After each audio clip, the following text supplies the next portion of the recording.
heart of sub-Saharan Africa, where commerce meets progress. Welcome to Souq News, your source for business, economy, and development insight that drive nations forward. From the vibrant streets of Lagos, Africa's fastest economic hub, Souq News takes you on a journey of discovery, analyzing and reporting the facts that lay the foundation for growth and development. We don't just report the news, we create it. Souq News is more than a channel.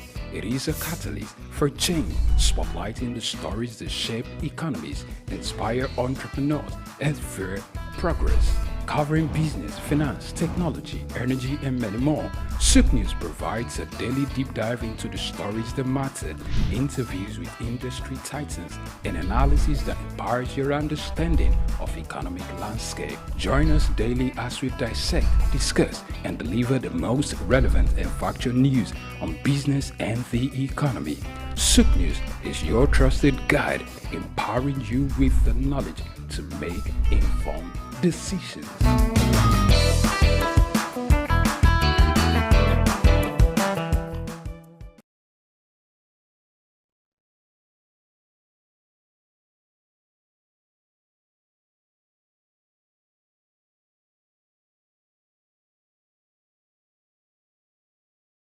My name is Veronica Nkechi Eze. Charles Abana. My name is Professor Martins Emeje. Professor Sylvester Odion Akaine.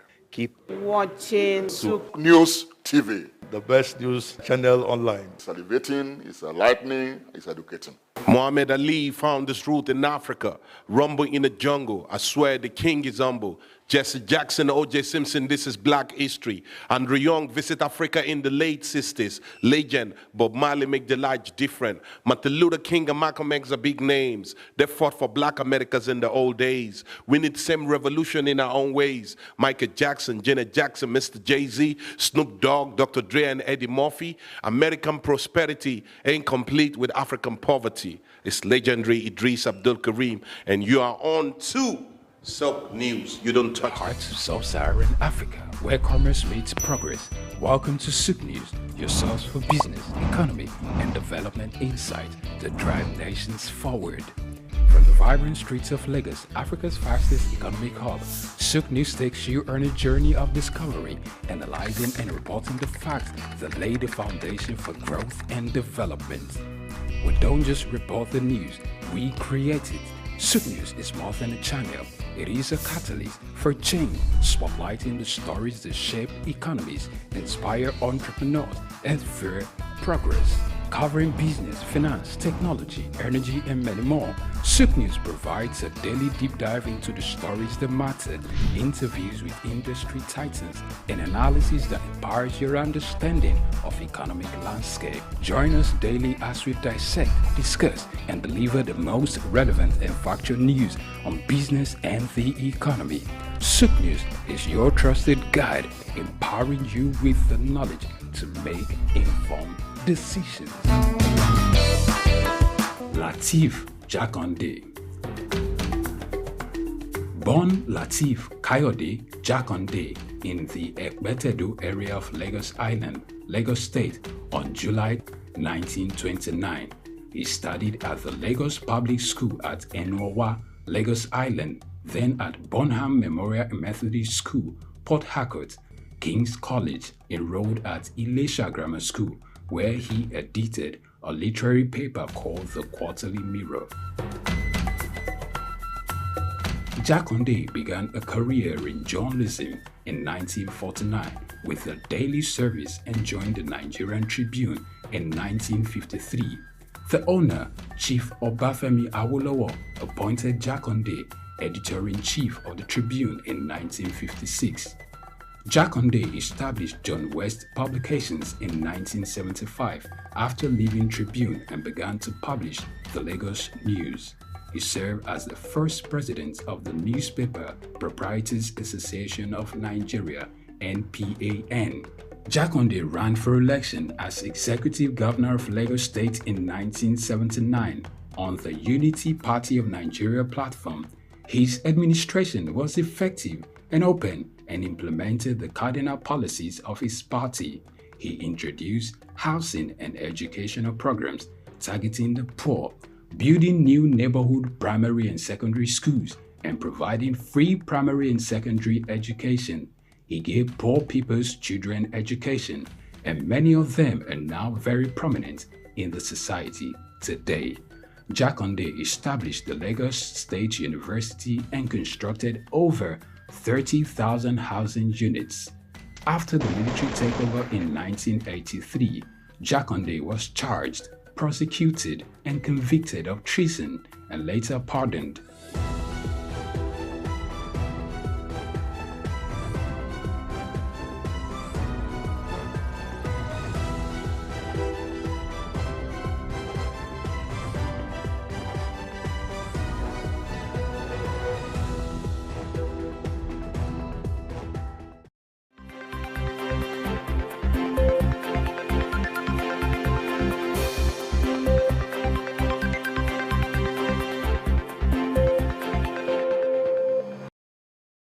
Happy International Women's Day and welcome to News Update at 12. I am Grace Komolafe. The Nigerian government has inaugurated a committee for the implementation of the Orosai report, which recommends the merger of the government's ministries, departments and agencies to cut the cost of governance. The inauguration follows the announcement by the federal government on February 28, 2024, that part of the recommendation in the 12-years-old Orosai report would be implemented. The 800-page report recommends that 263 of the statutory agencies be slashed to 161, 38 agencies be scrapped, 52 be merged, and 14 be reverted to departments in various ministries, among others. A statement by the Director of Information, Office of the Secretary General of the Federation, Segun Imohiosan, said the SGF, George Akume, inaugurated the Committee on the Implementation of the Recommendations on the Review of Reports and White Paper on Restructuring and Rationalization of Federal Government Parastatals, Agencies and Commissions. Moving on. The Central Bank of Nigeria, CBN, has issued warnings of impending sanctions on microfinance banks, MFBs, primary mortgage bank, PMBs, and development finance institutes, DFI, for delays or failures in submitting their monthly return and requirements.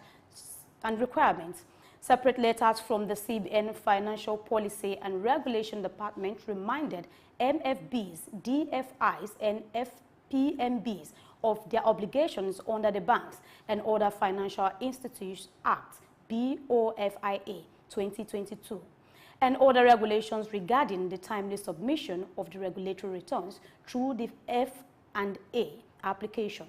The Apex Bank emphasized the importance of the adhering to deadlines, specifying the returns must be submitted by the 5th day after the month end, with provision for weekends or holiday submission.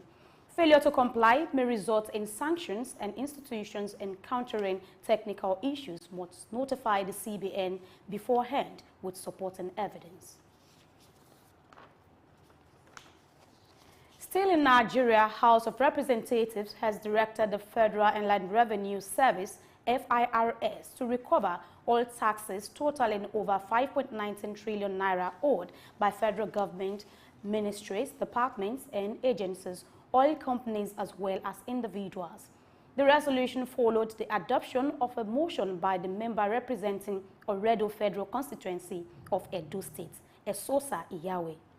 Moving on the motion, the lawmaker recalled that in 2021, the FIRS revealed that the sum of 17.69 billion naira was owed in taxes by some companies whose addresses were untraced to date, but no actions was taken to locate or recover the funds.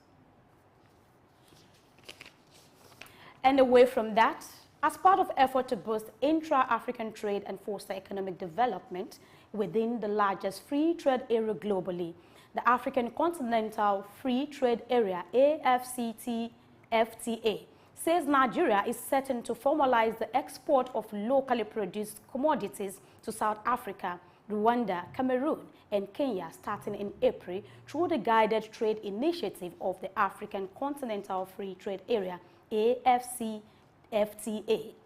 Despite existing informal exports, Nigerian companies will now engage in official and formal trade under the AFCFTA Treaty. The announcement came during the Abuja Stakeholders Workshop on the AFCFTA Digital Trade Protocol, emphasizing the potentials of digital technologies to enhance trade and drive sustainable economic growth in Africa. And lastly, the United Nations Children's Fund, UNICEF, has donated medical supplies valued at $290.4 million to boost health care in Yobe, Northeast Nigeria. UNICEF Health Manager for Borno, Officer Dr. Clint Adam, while handing over the materials to the state government, expressed UNICEF's commitment to supporting the state government in ensuring the availability of essential health facilities. According to him, the donation aims to enhance the overall quality of health delivery throughout the state. Also, UNICEF has provided other health-related support to Yobe government in its ongoing efforts to strengthen the healthcare system. And that's all for now on News Updates. Please stick around for other programs coming your way. I am Grace Komalafe. Once again, happy International Women's Day.